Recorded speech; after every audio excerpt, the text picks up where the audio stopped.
53% of the wealth, okay, in the United States is in the hands of the baby boomers. 53%, more than half. In the next 20 years, that's going to be the largest transfer of wealth in the history of humanity. That has never happened before. So these two generations are going to get 53% of the wealth in the United States, and globally, I think it's similar. It's like 50%.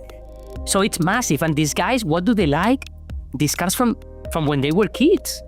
So what I believe is that what we've seen in the last 10 years, that they've been going up a lot, it's just the beginning. That's I don't have a crystal ball. That's what I believe based on the demographics.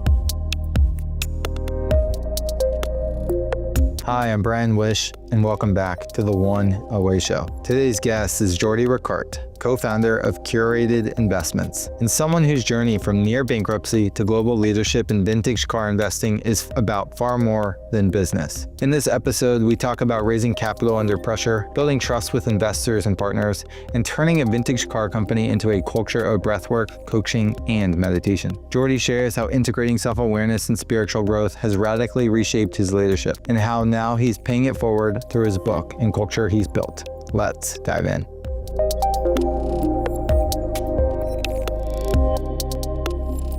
Jordi, welcome to the One Away Show. Thank you. Thank you for having me. Yeah, thank you for being here. It's great to reconnect. So Jordi, what is the one away moment that you want to share with us today? The one away moment. I don't think that I have two, actually. Do it. Because they're super different, no? And they shaped the way I am today, you know? Like I was a different type of person. I studied law and business, and I had the opportunity to have three bosses that they were like, two of them, they were super tough on me. So I had a way to do business based on what I learned, you know, from my bosses. So I used to push my employees, my clients, my vendors, everybody, you know? And I thought that was the only way to make money in business. So in 2014, I had the opportunity to meet somebody that would change my life. His name is Alan Lazowski. He's the founder of Last Parking. He's the largest parking company in the United States, 15,000 employees, 2 billion in revenue. So it's a big company. And his story is beautiful. No? His dad and mom are Holocaust survivors, came to the United States with nothing. So Alan came from a middle class family. No, and he was a ballet parker, and from being a ballet parker, he became the largest parking company in the United States. So when you ask him how you do this, you know, how you did that, he didn't study in the university. He always said the same thing, no? When you help people from your heart, it comes 10 times back. But you have to help people from your heart, and unconditionally, without expecting anything in exchange. So this gentleman, he started mentoring me, and my business partner, John, for almost a year. We met him in December. And 2014, John and I, we had a car rental agency. We were struggling a lot. And since we were not taking salaries, my business partner knows a lot about vintage cars. So we were just doing some buying and selling of cheaper vintage cars, $50,000 to $100,000. We were borrowing money from friends and family, friends, more than family, from friends. And then we were doing these deals, no? One day, I'm at the office. Okay, I haven't taken a salary in 4 months. I cannot pay my immigration attorney. I'm from Spain, so I was going through the business process and all of this. I cannot take a salary, and we haven't done a vintage car bill in a couple of months. So I don't have nothing. I don't have money to pay my immigration attorney, my rent next month or in 15 days. So I'm just gonna leave. I have to go back to Spain. So it's 6 p.m. I'm at the office in Miami, and out of nowhere, my phone rings, and Alan is from Connecticut, from Hartford. So he calls and he's like, "Hey, I'm in Miami. I'm the president of the American Parking Association. We had the convention at the Fontainebleau Hotel. I just finished early. Would you guys want to have dinner together with me?" So I called John, and we went to a restaurant to have dinner with him. So he's asking us about our business, and we tell him that it's a disaster, that we're not going to make another month. And I'm telling him that I'm about to call my dad tomorrow morning to ask him for money, because I couldn't even buy myself a plane ticket to go back to Spain. And that's it. That was over. No, my American experience. It had been a year, so fantastic, or a year and a half. So at the same time, my business partner John tells him no, we're gonna be rich. And I'm like, oh my God. So that morning, John came to me with a bill of sale signed for a Lamborghini Miura S. It was an $800,000 car. We were buying $50,000 to $150,000 cars.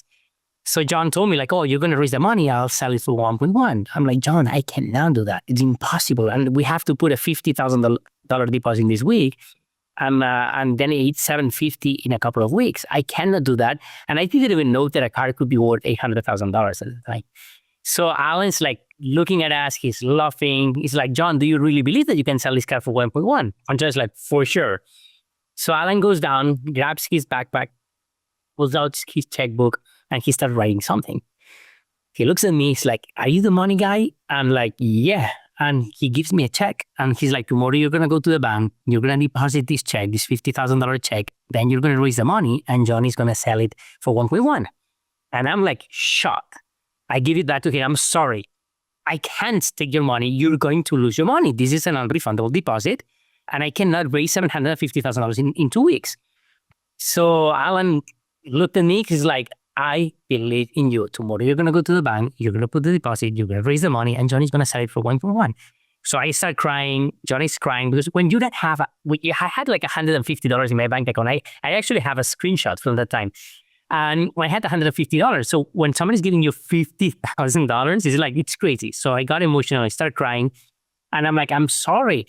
And he's like, I'm not going to be able to pay you back. And he's like, did you read the check? I'm like, yes, $50,000. He's like, really better. So when I look at the check in the memo, he wrote paid forward. So he told me, like, I don't want you to pay me back. I want you to pay it forward. When you have the opportunity to help someone, you just do it. I want you to help your employees, your vendors, your clients, and anybody you can. So that was his lesson. So we got the check. I deposited the money. My business partner ended up buying the car and selling it for $1,240,000. That was September 2015. In December 2015, we were launching Curated Investments together. So with John, Alan, and myself. So that was like a moment that changed our life. And the beautiful thing is that we launched this new company with a different mentality. This mentality was to pay it forward, to help people. It was not about making money anymore.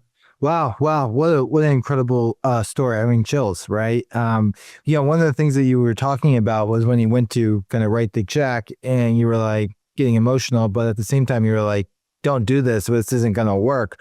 My question to you is, why did you not think it was possible? I don't know. Like the thing is, like, we have a lot of like self-limiting beliefs, no? And I didn't believe that it was possible. I didn't even know. I found out that day that there was a car that was worth $800,000, and I was used to raise $50,000 to $100,000. So raising like 8 times more than usual, it felt like impossible. But the beautiful thing about Alan is that he looked at me and he said, I believe in you. So at that point, sometimes you need people to believe in you more than you believe in yourself. And that's what he did with me. And that was like a massive, massive lesson for me. Like there's no limits. We're limiting ourselves, but there's no limits. And that was a lesson that I learned that day as well. Yeah, that's so powerful. I really relate with, getting that response from the outside sometimes, who believe in you sometimes more than you can see in yourself. And that is powerful. And, probably somebody who had done it before to look at you and say, look, you got this is, very inspiring. And then you did. What, just so, if you care to share, what was the story, of getting the money raised and actually finding a buyer for the car? Do you mind kind of talking about that process? The process was actually like easy. Like, I started like calling all my, so in the car rental agency, we were doing daily rentals, and then we have a car club concept, no? Like people were paying a membership fee. So in advance, and they had access to the cars, they had access to events. So I started calling all the members in the car club, like people from Mexico, from Guatemala, from the United States, from everywhere. I'm like, hey, we're doing this. I'm looking for this money. And they had already seen all these cars in our showroom, no? That we were buying and selling. So a lot of them is like, yes, I want in. No, but I was like, I'll send you the money. But they were not sending the money. I was getting anxious. We only had it was a week and a half. And at some point, so I had the money raised through like 3 or 4 people. And at some point, like I didn't have the money 2 days before. They promised that they were going to send it. And I'm like, I need to make a phone call. So I have a friend of mine that is the person that brought me to Miami to help him with the business he had that ended up selling. And I called him. He's my best friend, and he's part of a wealthy family in Spain. And I called him. I'm like, Gerard, like, I have this opportunity. Like, would you do it? Like, would you help me? And he's like, wow, that's a lot of money, because we had done deals with him through that year, and he had killed it. He made a lot of money with us. But it's like, wow, now we're talking a different amount. But he gave me 24 hours. He calls me next day. It's like, yes, let's do it. I want to support you. And he was the one that sent me 100% of the money. So I had to call the other people, and I told them, like, guys, I'm sorry, I found the money. So my best friend like sent me the money. And that's the other thing, like sometimes, and this is the same thing, like he believed in me. He didn't even know probably what the Mirai was and what was the price. But it's like, I called him, he believed in me. And then John, bought the car, and I believed in John because like I didn't know either. So there was trust here between my best friend and me and my business partner. And then he ends up buying the car for $1 million. And then in less than 90 days, he sold it for 1.1 to 40. So it was just fantastic. That's how we got started, Curated, our actual company. Wow, that's cool. Yeah, I mean, that's a lot of money to front, right? Yeah. I've done smaller deals, but now he put the money down but what about the sales side? Like, I'm just curious, right? Just, like, what makes a car worth 1.1 million, and what's the market for buyer? Like, I mean, this is your world, but tell me more about that. So actually, the market is massive. At the time, I had no idea. All of this started because, so when we were struggling with the car rental agency, I saw my business partner, John, buying like a cheaper Ferrari, like for $40,000. And I thought that he was crazy. He was buying it on a lease, and I'm from Europe. In Europe, if you have the car, you buy the car. If not, you don't finance a car like that. So he puts like 10% down. He buys a car, and I'm like, are you crazy? We don't even know if we're going to be able to make a salary next month. And he's like, just trust me. I know what I'm doing. I'll sell it. So in 30 days, he flips that car and he makes like $20,000. So I couldn't believe it. I'm like, John, I'm managing the car rental agency. He was more focused on buying, selling the cars, sales and marketing. And I was focused more on operations, finance, and people. And I'm like, I'm managing the car rental agency, the finances, and what's killing us is the depreciation of these cars. So like these Lamborghinis, Ferraris, Bentleys, they were depreciating 20 to 30% a year. And now you're telling me that you just bought a car for 40K and you're selling it for 60? And he's like, yeah, that's a different this is an asset class. These vintage cars are appreciating assets. They are not depreciating assets. And he's like, look at this. Like he had a paper from a university that they did a study on the vintage car industry for the last 10 years. So I read the thing and I'm like, wow, there's like a massive opportunity here. And then is when I went to him, I was like, do you have any other cars? I believe that I can raise some money. So that's how we started doing it. So as soon as I got into the market, I realized that this vintage car industry is massive. Okay, there is a lot of cars. We're talking billions. The market is in the billions. So it's big, and it's an asset class by itself. What's happening right now, and it's beautiful, when John and I started, everybody thought that we were crazy because we were buying cars from the 80s and 90s and early 2000s. That was 10 years ago. So a vintage car was a car from the 60s, 70s, 60s, 50s, 40s. That was a vintage car. What we were doing, it was not a new car. It was not a vintage car. It was something in the middle that, and it was not appreciating a lot. So what happened is like now you move forward 10 years and there's a generational shift. And the guys that were buying cars from the 60s and 50s and 40s, now they are like 70, 80, 90 years old. They're not buying, they're thinking in selling. So now these cars are not going up in price. Some of them are going down in price. But what happens to the cars from the 80s, 90s, and early 2000s? That now there's 3 generations chasing them. And now, so they're exploding. So when we started, we were buying Ferraris, the F40s for like $500,000-$600,000. Today, it's like $2 to $3 million. And I believe that this is just the beginning. The thing is, like, there's the generations of the poster. You had the poster of the Lamborghini Countach, the poster of the, I don't know, like the Lamborghini Miura or the Diablo, Lamborghini Diablo. But, and they had the magazines, the DuPont registries, the cards. And then there's another generation that is a video game generation. So there's been so much influence in those two generations that now they're starting to get money. They are 35, 40, 50 years old. Now they're getting money. And not only that, but now they're inheriting a lot of money. Yeah. I'm going to give you a piece of data. 53% of the wealth, okay, in the United States is in the hands of the baby boomers. 53%, more than half. In the next 20 years, that's going to be the largest transfer of wealth in the history of humanity. That has never happened before. So these two generations are going to get 53% of the wealth in the United States. And globally, I think it's similar. It's like 50%. So it's massive. And these guys, what do they like? These cars from when they were kids. So what I believe is that what we've seen in the last 10 years, that they've been going up a lot, it's just the beginning. But that's I don't have a crystal ball. That's what I believe based on the demographics. Right. And what you've seen the last 10 plus years, right? You have 10 years of data to say this is proving to be a good bet. This is super interesting, Jordi. I guess just also to build on this, for you, I mean, did you and your partner, you said his name is John, right? John? Yes, John. Did you and John have a passion for cars? Is this something or that you're like, hey, this is like we love and we'd love to build on? Or was it just something you saw an opportunity and said we should look further into this? So my business partner, like John, he loves, that's his passion. That's his life, actually. You know, like he at 11 p.m., he's in bed, like researching cars, you know, while his wife is sleeping next to him. Like his grandfather was a mechanic. His dad was a Lamborghini mechanic. And this is in his blood, you know, and he has an amazing memory. He remembers the DuPont Registry magazines from when he was a kid. And sometimes he sees a car, he's like, oh my God, this was in DuPont Registry in 1986. In that magazine, he goes online, he finds a magazine, he buys it, and the car is there. You know, so he's a historian. He's not selling cars. He has such, if it was for him, he wouldn't sell any of our cars. We're selling the cars because I'm the business person that I push to make them money, you know? But he just that's his passion. My passion is growth, business growth and people growth.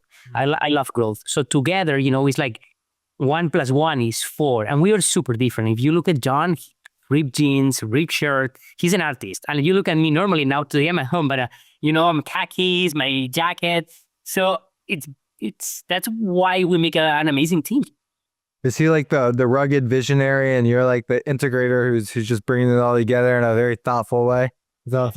Yes, that's what it is. Yes, the visionary and the integrator. Got it. That's great. I mean, look, businesses don't work without. I found mine a year ago and she's been unreal. And it's it's so important. It's cool. Tell me, so it sounds like what's the guy who bought who gave you the check? Alan Lau. Alan. Okay. It was on the tip of my tongue. So Alan, so you pulled off the deal. Thanks for going on the side bends with me. And it sounds like there was at least a $200,000 profit on that or more. What was next? Like, what was this like? Oh, wow, we can buy cars for a lot more, make a lot more profit, and then let's double down. Like, what unfolded after? Because it sounds like before you were doing deals for a lot less, and you said, wow, there's a much bigger market opportunity here. You pulled it off, saw it was possible. Then what happened? So basically, Alan called us and he's like, guys, I really believe that you're onto something. And Alan is not a car guy either. He's a people person. You know, he always says, I do parking, but we are people, you know, like we do people. So he saw an opportunity. He said, guys, I believe that you're onto something. And then at that point, he had been mentoring John and me for a year. He knew John's strength. He knew my strength. And he's like, I want to help you guys. Why don't we put together like a company to be buying and selling cars and let's go raise money. So and I'll teach you. So we put together Curated Investments, our company. In December 2015, we launched the company. And I went and he's like, Jordi, you're going to go out and you're going to go raise money. Let's go find $3 million. And then John, you're going to go buy cars. So that's what we did. I went out to all the people I knew and I started like getting commitments, you know. So I raised the first $3 million. And then with the money, we started playing. You know, and then buying and selling. But it was difficult because we were doing a 50-50 split. If we were buying a car for, let's say, making it up, but 100,000, and we were selling it for 150, that $50,000 profit, it was 25 for the investors and 25 for us. But from those 25, we had to pay rent, insurance, employees, salary. So at the end of the day, there was almost no profits. But the investors were killing it. They loved it. So we did that. I raised $3 million, then I raised another 3, so we had $6 million. We played with that money, and the company was doing great. Not a lot of profits, but we were doing great. We were building a track record. 3 years later, because I was calling banks, but nobody wanted to talk to us. It was a startup with cars, and not only cars, but old cars, because that's what banks see. They see old cars. So that's been our biggest challenge, has been finding opportunities with the banking industry. Nobody wanted to finance us. But finally, we found this amazing guy, okay, Hervé, that he gave us our first opportunity. He was actually financing boats, but he was a car guy, and he's like, I want to help you guys. And there's always somebody ready to help you. So he gave us $3 million at 5%. It was something like that. So I was able to give $3 million back to the investors. And now we were playing 3 with the banks, 3 from the investors. And then we did amazing in 6 months. Hervé's like, wow, you're killing it. Another 3. So he gave us $6 million. We sent back all the money to the investors. And that now we were a real business. Now we were making money. And that year's when we started like making like some real money. Wow, that's awesome. Well, it sounds like you had to prove yourself for 5+ years, and then eventually you got a deal from a bank, and you could have a lot more margin on the deals, but you just had to keep slogging through it, right? Yeah. What was the company size once you got the bank loan? It sounds like margins were pretty slim, but what was in terms of revenue? No, like people. Oh no, in terms of people, it was a small company. We were maybe, I don't know, like 6 people. 6, yeah. Wow. Okay. So you were really, this was definition bootstrap, and I love it. It was John, me, and her. Yeah, like we're like 5, 6 people, 7 maybe, but no, it was a small company.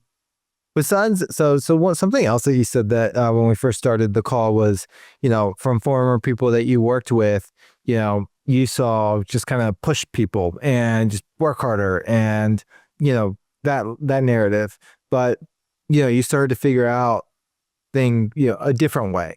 I'm just curious, you love the people side, the growth side, the business side, but you found a way of management, it sounds like, in motivation of individuals that is maybe different from the common way of leading. What led to that discovery, and then what was like the shift? The shift for me was Alan.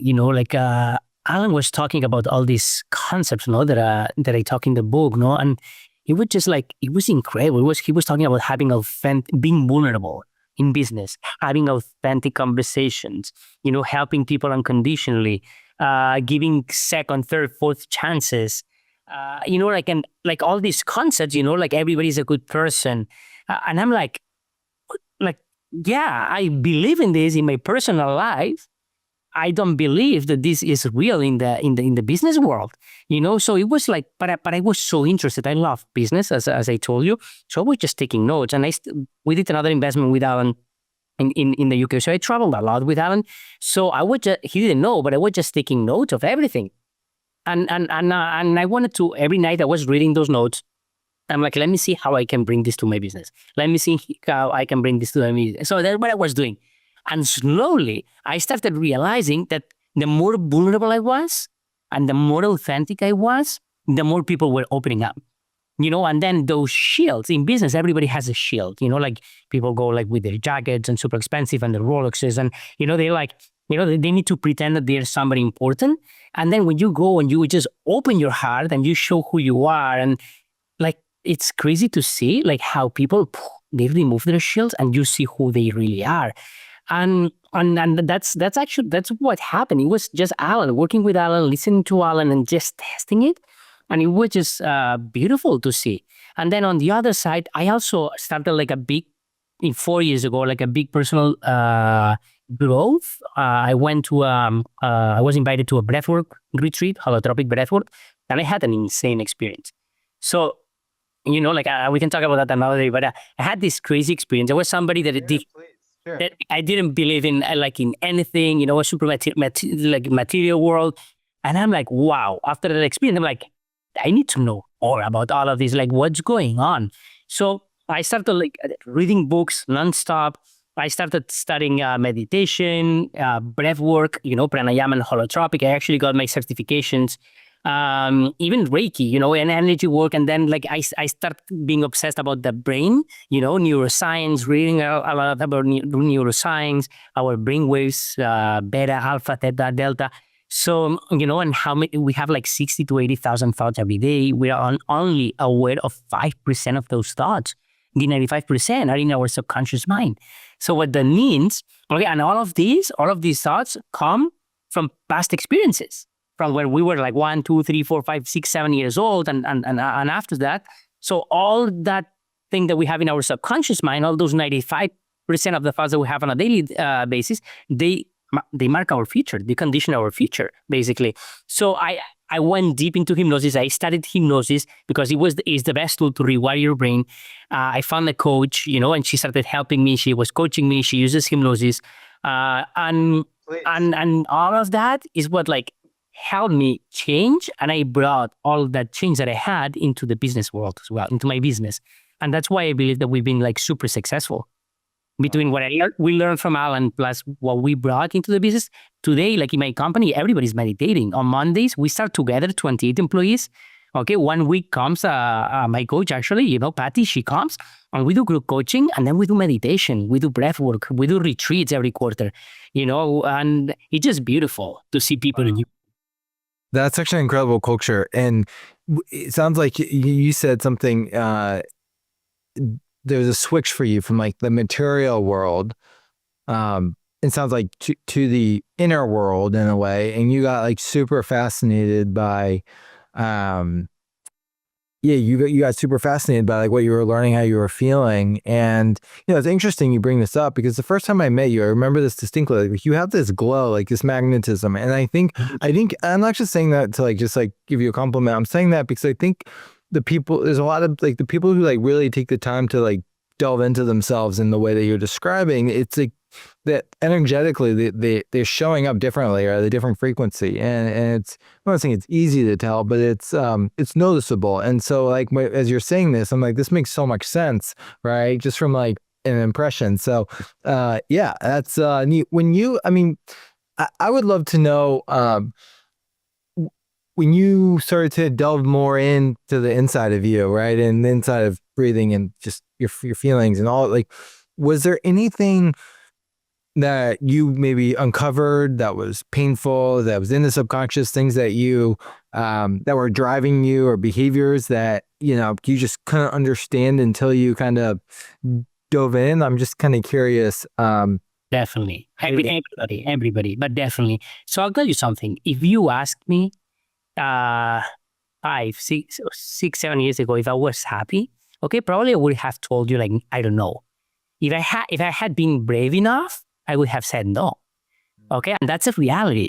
As soon as I started like applying all these concepts that Alan was telling me and seeing the impact that we were having on people, it was like a little spark, that was inside. Wow.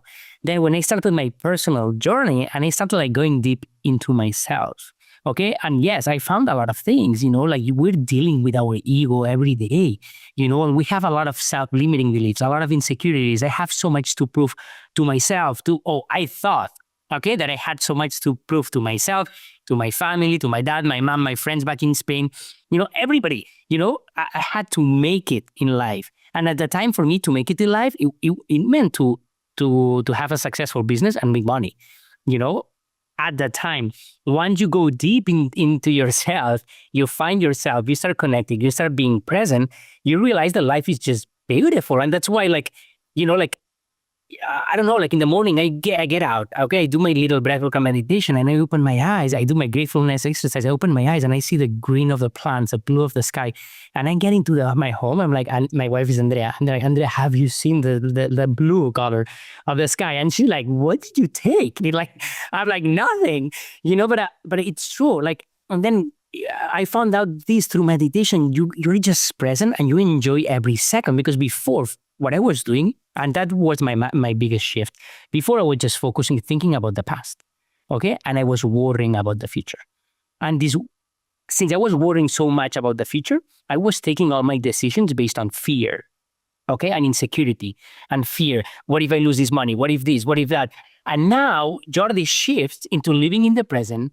I don't have fear anymore. I know that everything is going to be fine, and I surrender. And then there is a book that if you haven't read, that changed my life. It's called The Surrender Experiment by Michael Singer. Yeah, I have. Yep. So I read that book and it's like, okay, just surrender to life. So now it's like I set goals. I know where I want to go and I just know that it's going to be fine. And I'm taking decisions from love and not from fear. And that's once I started doing this, and my business partner as well, and the whole company doing this, like we're flying.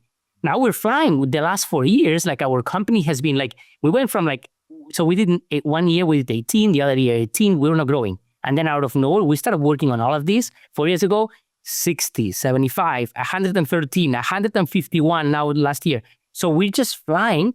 Like, it's a little scary sometimes, but it's like, it's going to be fine. Just surrender, and that's what we are doing. And what I love is that we're like inspiring our employees. They're growing themselves. They're having an impact in their families. And hopefully now I'm starting to share more about our message. And hopefully we're going to be able to inspire other business owners and other like executives. Yeah.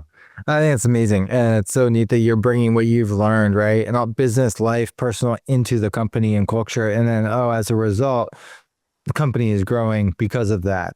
That's special. On that book, The Surrender Experiment, there's another book called Letting Go by David Hawkins, which I think you have. I have it on my desk. Yeah, I have it over there.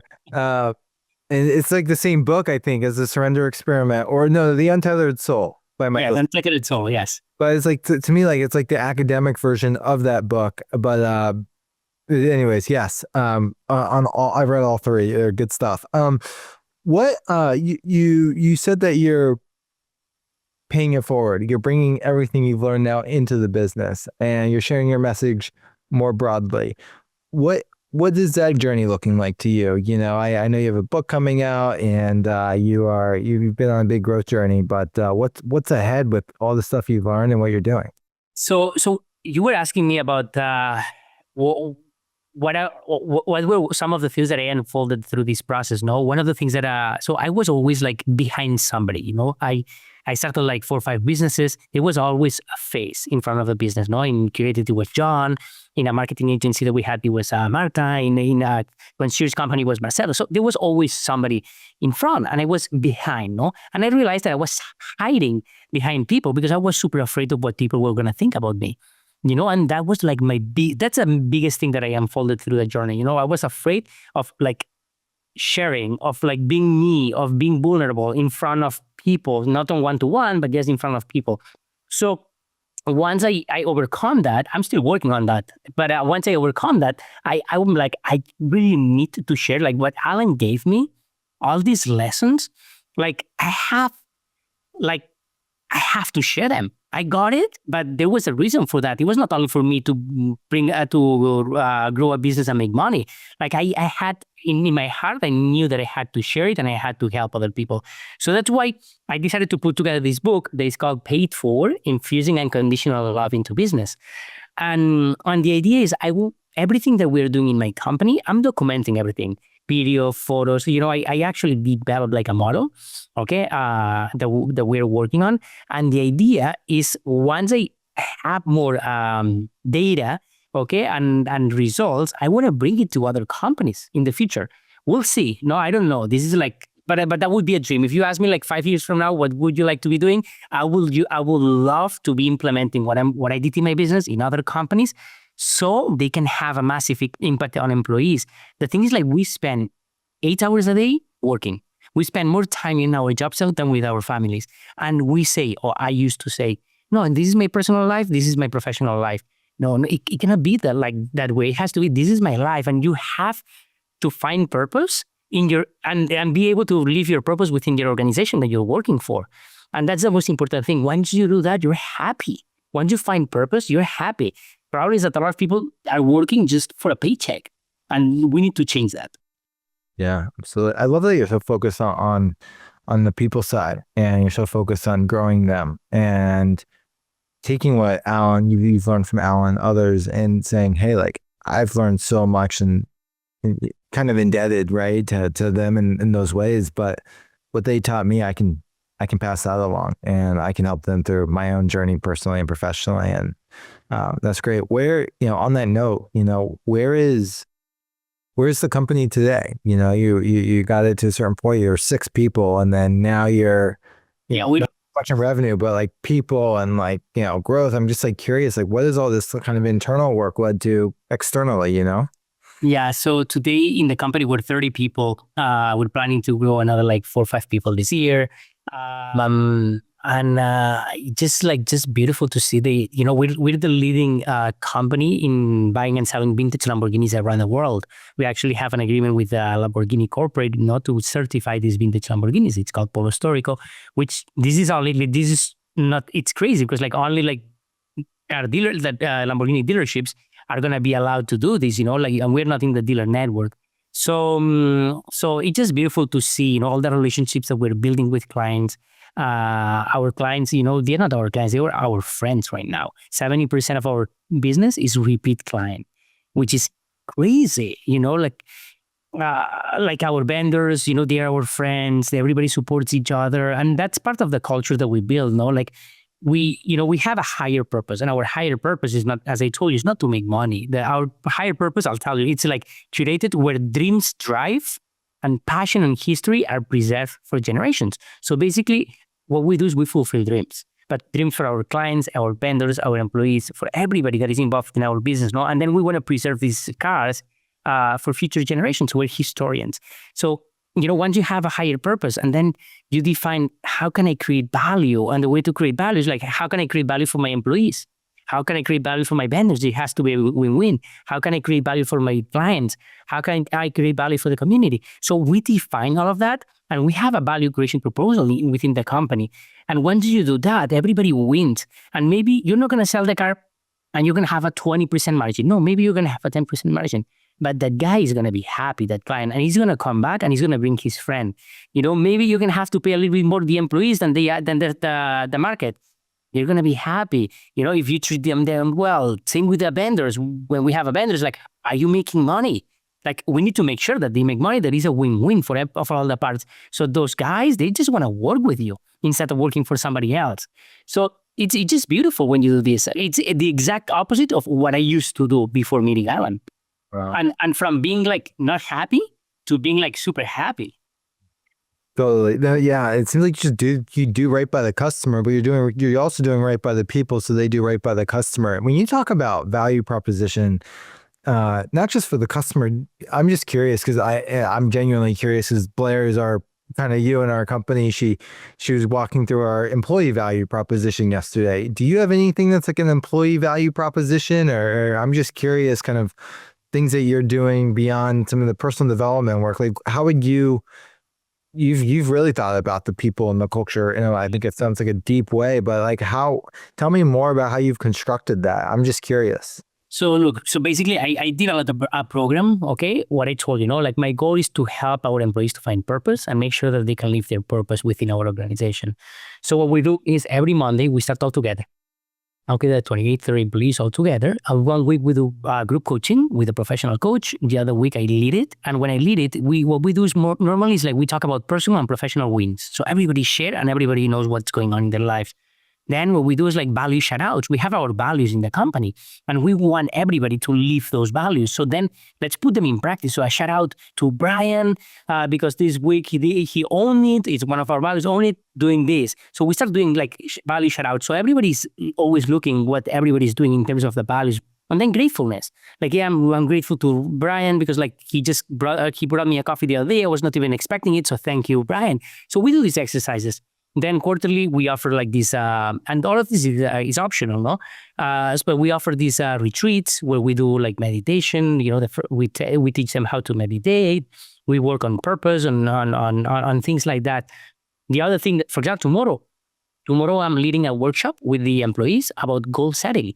Okay, and why is it important to have goals in life? It's not even about having a goal. It's like, once you have goals, you start having meaning and purpose in life, and this brings you happiness. So let's talk about goals and how to set up goals and why goals are important. So we're doing this tomorrow. Next week, we're going to have a financial planning session with somebody that's going to teach our employees how to budget, because a lot of people make a lot of money and they don't have savings. It's like, how is it possible? You make a lot of money. The more they make, the more they spend, and that's normal. Everybody's not only in my company, it's everywhere. So let's teach them about that. So we make sure that when they are older, they have some savings. We offer 401k, like all these things, like if they need flexibility, nobody's checking the times when they come in and they come out. If the job is done, that's all we need. Mechanics is different because we come by the hour, no? But the rest of the team, like it's fine. If somebody wants to work from home once a week, they can do it. So it's just like giving a lot of flexibility, and we know that everybody is responsible. So just trust people and they should deliver. Yeah, it's super thoughtful how you've constructed this, and it's something personally where we're starting to give a lot more thought to, and it's beautiful to see. Hey, there's an example of this being done at a similar size of people, and you can really make profound and visceral change. Jordi, how talk to me about a few years down the road, right? Where are you in life? Where's the company? Where's your own dreams going? I'm just curious about how you answer kind of your dream state for you. I like what I told you before, I believe the company is going to keep just growing. Okay. Like we're just going to keep growing and leading, what we do is just like the beginning, the cars from the 80s, 90s, early 2000s, there's like 23 years ahead of us. If not more. So I believe that we're going to keep leading the industry. That's on the business side. And then on my more personal side, what I told you, I would love to bring what we do in Curated that is not something like normal. When I talk to some of my friends in YPO, that they are business owners, some of them, they look at me like, are you crazy? What are you talking about? So I want to make this normal. I want people to believe in this. I'm part of this organization called Conscious Capitalism that was started by John Mackey, the founder of Whole Foods. And it's just beautiful what they do. They have this CEO summit once a year where they put together 300-400 CEOs and they just talk about all these things that I'm talking about. And it's inspiring. So that's what I want to do. I want to support organizations like this. And I want to bring this work to other companies. And imagine if I could do what I'm doing in Curated and help 1,000 companies do this one day, the impact that we could have in people's life, it would be massive. Imagine if it's 1 million, it would be like insane. You change people's lives. So that's my dream. Like that's my future. That's my purpose. So to clarify, it's working with organizations who are have hundreds of thousands of people and spreading this work and learnings throughout those because of the impact you've seen on your own business. Yes, probably. I think so. The thing is this is it's soon, no? But yes, if you're asking me for a dream, that would be my dream. Yes, we're in a dream state phase right now. Exactly. So that would be my dream. Like that, I can bring something to humanity. And we can elevate humanity a little bit. Awesome. That's amazing. Tell and while we're at it, Jordi, we have about 5-ish minutes left. When does your book come out? And what's tell us more about the book. So the book came out in December. So it came, a month ago. Thank you so much. It's already available on Amazon, and and basically what I talk about in the book is all these lessons that I learned from Alan. We're talking from embracing positive thinking, talking to everybody and listening, giving unconditionally, making all about the people, and all these things, celebrating the wins. We don't celebrate enough, bringing humanity to business. An example of what I was giving you before, negotiating from the heart, communicating authentically. So it's all these concepts that when I was writing it, I'm like, this is common sense. It's just common sense. I'm like, maybe it's common sense where it should be common sense. It's in our business, in our daily lives, but it's not common sense, unfortunately, in our business life.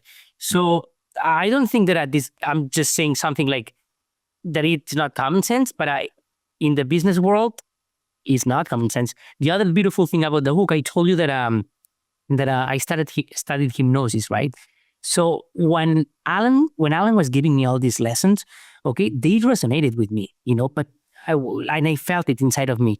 But it was for me more like I was processing it through my brain. So I was able to listen, process it, and talk about this and start implementing it in my business.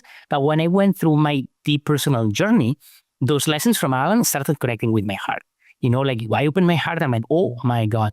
So when I was writing the book, I'm like, I had the opportunity to have Alan next to me. The people that are going to be reading the book, they're not going to have the opportunity to have Alan or me. Okay, so how do I help them connect these lessons with their heart? I have to find a way. So what I did, I decided to put together a hypnosis at the end of each chapter. So to help the person connect the concept of the chapter with emotions, with the heart. So through this 45-minute hypnosis, people can visualize themselves living those values and those concepts and feeling those emotions. So once you finish the book, you went through 10 or 11 meditations, and hopefully you're going to have an open heart, change, you have rewire your brain in thinking more positive and all these concepts. So I believe that it can help improve people's lives. Wow. That's, I love it. Can we on that note, can we do a fun exercise real quick? Of course. Go to page 70 in the book. 70. Okay. Pick out an excerpt that you see and then read it. So today at Curated, I ensure that an employee only does what they love to do 80 to 90% of the time. This way, they are inspired to work and feel fulfilled with their responsibilities. I would rather hire someone else to do the tasks they dislike, someone with a specific experience and that loves it. The energy of a company where everyone does what they love doing, it's indescribable. That's beautiful. That's what we just talked about. That's a good excerpt. That's great. I love that you chose that page. Yeah. I'll tell you maybe in a year or two why I picked that page, but I think that it was for a reason. It came down to me. So that's cool. Jordi, is there anything I have not asked you that you would love to shine a light on before we wrap up? The only thing that I would say is for people that are listening to us is connect with yourself, discover yourself and be open to change. There's a lot of people that they use external factors, oh, my wife, oh, my family, oh, my employees to not be happy. It's like, I'm not happy, but it's because of all these people. So I would challenge people to think to take responsibility. It's not because of them. It's because of you. So go deep into yourself, meditate every day, connect, be present and enjoy life. Because when you're present, you realize that there's so much more that we're missing just because we're thinking about the past or worrying about the future. So that's the only thing that I would share. It's a great take-home message. I appreciate it. Jordi, where can people find you, reach out, buy your book? So Amazon paid forward Infusing Unconditional Love into Business, and my name is Jordi Ricart. So they can find me there, or they can reach out to our company, Curated. On Instagram is We Are Curated. We have a YouTube channel called Curated TV. So they can reach out anytime. Awesome. Well, it's great to meet you and do this with you, and look forward to many more inspiring conversations in the next decade. So, thank you so much, Bryan. Thank you. Thanks for tuning in to this episode of The One Away Show with Jordi Ricart. What stayed with me most is Jordi's depth of transformation, not just from startup struggle to success, but from fear-based decision-making to a life led by presence, purpose, and trust. His company is proof that you can build profit through values and culture through care. Whether it's restoring Lamborghinis or rewiring your mindset, Jordi's story is a reminder that business can be a path to healing and leadership you daily practice in presence. If this conversation resonated with you, I'd love if you shared it or left a review. New episodes drop every Tuesday and Friday. Until next time, invest with heart and don't be afraid to bet on someone who doesn't see it in themselves yet.